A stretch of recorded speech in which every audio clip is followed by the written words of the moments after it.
Is more decisive. We know exactly what we're doing, where the help is coming from.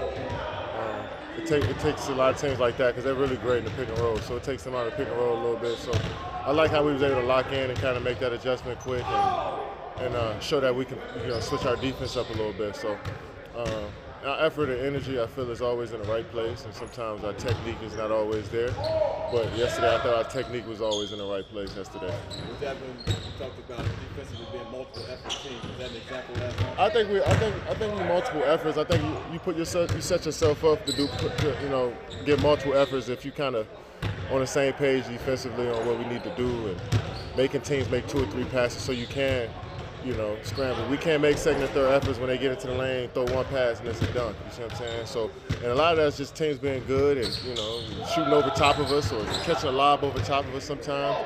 And I wouldn't say that's a lack of effort. It's just sometimes the teams just got better offense in that possession than us. So, but once we in the paint, we seen last night we was in the paint a little bit more. They kicked it out 2 or 3 times. We was able to scramble and make them shoot some tough shots. So. It's all about making those guys make 2 or 3 reads instead of the quick actions to get a basket. With Brad, he's been a high-level star for a long time. His first time in 8 years coming off the bench. How do you see him kind of handle that and approach that situation? Yeah, I mean, to be honest, I think he's coming into the game now, and I think we giving him more opportunities to have the ball in his hands. And I think I don't know if it's minutes, how many minutes, what's the difference between his minutes coming off the bench or starting, but is it about the same? I mean, so, is it really a change? You know what I'm saying? He seems to think it is. Yeah, I mean, but, when you kind of look at the whole game, you're still playing a lot of minutes, you're still, getting your shots up, So the last 3 games, I feel like he's just comfortable in understanding where his shot's going to come from. Sometimes that's a struggle, not understanding what, exactly what the role is at that point, So when you got versatile groups, sometimes you can get lost in the shuffle a bit. It all happens with all of us when you have a good team. So, but I think pretty much I feel like he's playing the same type of game, just a little bit more aggressive. Yeah, I just playing off of this, last night I asked him, coming off the bench, there are games this year you've had less than 20 points on the guys off the bench. Last night you had 56. That's a big difference. It gives you a good bounce off the bench with him coming into the game. Yeah, most definitely. Yeah, most definitely. You can say that. I mean, we had 48 points from off our bench between Grayson and Book. And the rest of the guys gave you another 10. And then, guys give you 4 or 6 here and there. Right. Oso had 4 or 6. So that's huge, man, when you can do that. But when it goes to Brad, I don't believe his game has to change. He's seen his same type of diet that he usually shoots, same moves he was pulling off last night. He's been doing the whole season.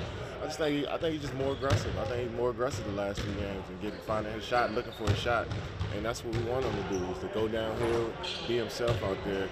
Obviously, you won't make the right play if it presents itself, but when you got that aggressive mindset, as soon as you get in the game, that just ignites our whole team. Kevin, I've been asking guys about their pregame shooting routines. Yours is pretty legendary. When you first came into the league, you say it's legendary? Well, it's pretty well known. Yeah, because I've been around for a while. When you first came into the league, what was different? What did you do to prepare for one of your first few years in the league? I wouldn't say nothing is different, to be honest. I mean, always just trying to focus on the fundamentals. Balance, follow through, get my legs up under me, but also trying to get a sweat in. I think that's the main thing. Just trying to get a little sweat in before the game, not go through the motions. And my first hard move is when the game starts. You know what I'm saying? I want to push off and see how my body feels before the game. So that's usually my mindset when I work out. Brooks said he uses it more to get into a mindset more than anything physical. Is there anything like that with you at all? You tend to try to just lock in and focus on the task at hand and understand what you're getting into, because a lot of the times Book is being guarded by 2 people. We got different schemes, so sometimes you try to keep your mind clear of anything, just get ready, get focused so you can be ready to battle what's ahead, So some people will handle it differently. Some people got different approaches, and Books look like it's been working for him. So, I'm sure he'll keep it up.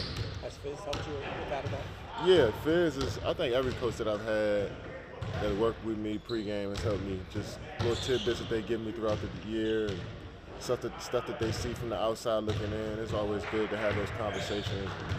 That constant dialogue all year, every day about the game has only made me better over this time. So I'm just grateful for every coach that I had that invested in me because they really care. You know, they really think that, you know, the 12, 15 minutes they get with us before the game, after practice, before shoot around, like that's an impactful time in somebody's life, you know. So I don't take it for granted. I try to lock in as much as I can on it. You came in with Ishbia. What do you think of the... Came in with here? Yeah, here. Right after he bought the team, they made the deal for you. What do you think of the evaluation, your evaluation of the evolution of the franchise since you guys have been here? I think the franchise has grown. I mean, the league has grown. The franchise has grown. I think we got more fans that watch us play. I mean, we ain't win a championship. I know that's where everybody, you know, that's the main goal. But I mean, people in the building, people within the organization can kind of see those small wins that we've accomplished up until this time, trying to build our identity. So I feel like it's been sweet thus far. I think we're progressing and trying to figure things out. What you think? It's a long story. Tell me. I got time. I think that you're still recovering from the debacle with Sarver. What does that mean? The franchise went in a weird direction, you know, during that period of time. So what are you trying to say? So what does that mean for us right now? What are you saying? That means something to us right now? I think with, you know, the way the salary structure is in the NBA now and, you know, the CBA, you know, you have a top-heavy organization. Salary-wise, it's hard to balance everything out. You know, it made a lot of deals in the middle of this to try and, you know, win the championship, which is what you're saying. And if you don't, now you're kind of stuck. But it all began in that era to get to here. I mean, sometimes trying is, you know, sometimes you got to try to see, try to figure out where you want to go, you know. So sometimes it might not always work out perfectly the way you set it up, or the way you envision. But some people, you know, trying is better than not doing nothing at all, right? Oh yeah, sure.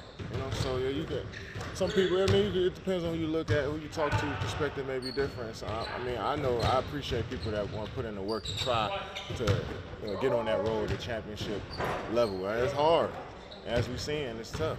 But just putting yourself in position to try to do something. A lot of people don't even try to do stuff out here to be great. You know, so I can appreciate somebody like Matt and the rest of the staff and the whole organization trying to put the players in a successful position to see what it's like to go on a road to win a championship. You know what I'm saying? Not a lot of franchises do that for their players. Well, you've been in two organizations. You've been in two organizations recently. I mean, four organizations. But I mean, recently, with new owners who are coming in trying to figure out the league with a lot of money, and the learning curve for those guys as owners is as extensive as it is for you guys as players. I think everybody's learning, from the owners to the new young coaches in here, like Dooley, and everybody's learning every day. This is an evolving game. It's evolving every single day. The business is growing every day, you know. So there's gonna be some twists and turns in this thing, but at least you're in here trying to figure it out. Some people stand on the outside with advice and solutions, but never got in the game, you know. So at least appreciate people who get in the game. Texas. Oh yeah, I'm feeling good about Texas and my Commanders. I saw you repost that photo with Ryan. Can you talk about what your relationship's been like with him this year? Yeah, it's been incredible, man. Him and Oso are my brothers, you know.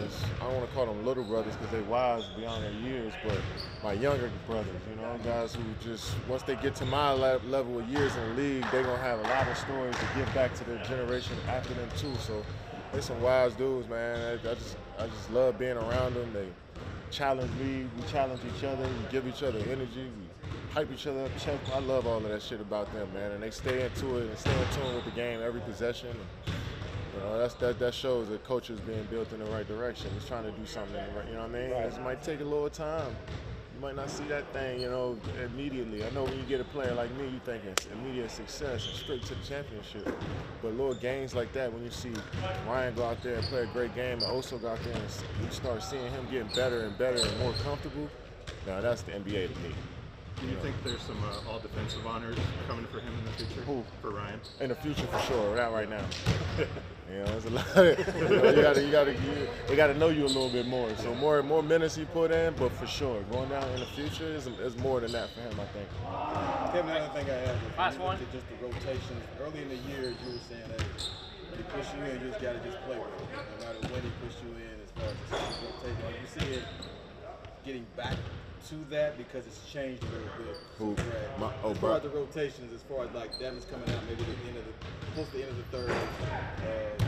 Tyus is coming out probably mid first. Mason's coming out early. Ryan's coming out early. We're playing the whole first. So you see that guys are maybe accepting the rotations more in terms of when guys are out of the game. You got no choice. I mean, coach tell you to do something, we just got to do it. You know, and I'm sure some rotations may not be ideal for some certain players, but I think everybody's done a good job of adapting and figuring out.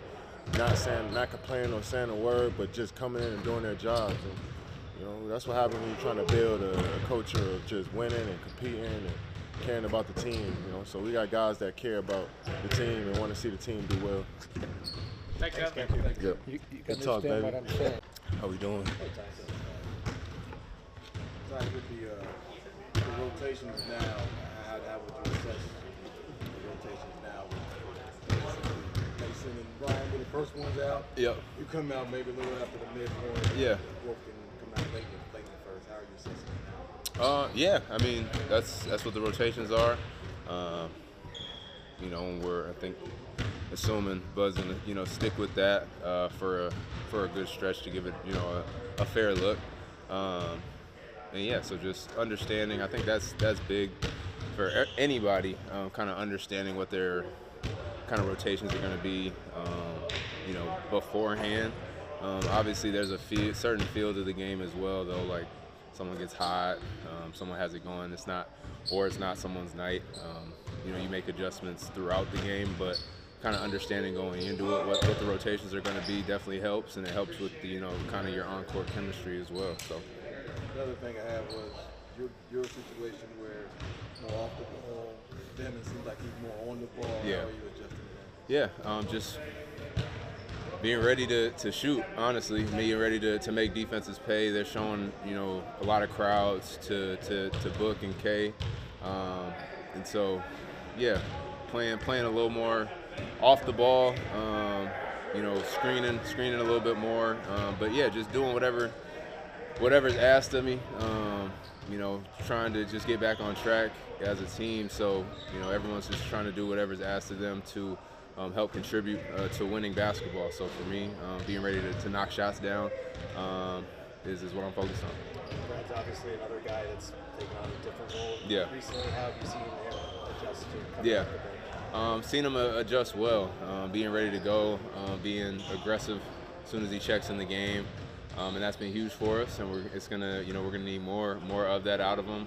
But just coming in with the right mindset, being professional, you know, it's been big and noticeable, and but at the same time, he's been playing well and coming in again aggressive, looking to score, looking to get to his spots, and that's what we need. Is it a little bit jarring when there are lineups like changes like this, when after you've done things the same way mostly the same way for so long? I mean, it's a part of it. It's a part of it, and you know, we aren't winning games. You know, so I don't think anyone would think we're going to continue to do the exact same things. You know, from top to bottom. So shaking up the lineup, shaking up the rotations, things like that. We're just trying to figure out different ways to produce some different results. So I don't think it's too surprising to anybody. You know, and again, whatever coach is asking of us, you know, we're willing to do and make those adjustments, just because we're trying to get back, get back on track here. So, yeah, just trying to build off of last game. What's been your assessment of Ryan and the starting lineup when he starts his guy? I think Ryan's been great. He's been big time for us. Just his defensive presence, his physicality, how disruptive he is on the defensive end of the floor has been huge. and then offensively slashing, crashing the old boards, creating second chance points, has given us life as well. So I think he's been playing tremendous, and we've needed it, and we're going to continue to need it moving forward. Is there anything like you or leaders on the team are kind of imparting on him as he's getting this experience? Just to continue to be himself, continue to play with that, that edge and that toughness that he brings, and not try to overthink it or put too much, pressure on himself. And I think he hasn't. I think he's been playing extremely well. He's always willing to learn. He's always asking questions, and he gives 110% effort each and every play, each and every night. So I think it's been a good combo for him, and he just got to keep going. Thanks, guys. Thank you guys. Appreciate it.